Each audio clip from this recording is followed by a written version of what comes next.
എന്താ പറഞ്ഞത്?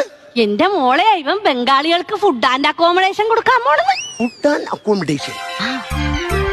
ഫുഡ് എനിക്കറിയാം, ഞാനിങ്ങനെ പിള്ളേരൊക്കെ പറഞ്ഞ് കേട്ടിട്ടുണ്ട്. ഫുഡ് എന്ന് പറയുമ്പോൾ ആഹാരം, ഈ അക്കോമഡേഷൻ എന്ന് പറയുമ്പം ഇതിലൊഴിക്കുന്ന എന്തെങ്കിലും കറികളാണോ? ഇങ്ങനെ വന്നിട്ടേ ഇത്രേ സുന്ദരിയായ നീ ഇവിടെ നിക്കുമ്പോ ഇവനിനി വേറെ വല്ലതും ആണാ ഉദ്ദേശിച്ചത്?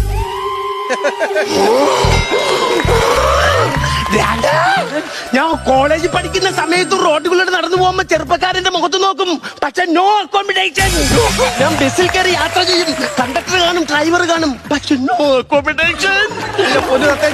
നിങ്ങൾ ജോലിക്ക് പോകോ, പോയിട്ട് തിരിച്ചുകൂടെ വന്ന് ആഹാരം കഴിക്കോ, എന്നിട്ട് കിടന്ന് ഉറങ്ങോ, പക്ഷെ നോ അക്കോമഡേഷൻ.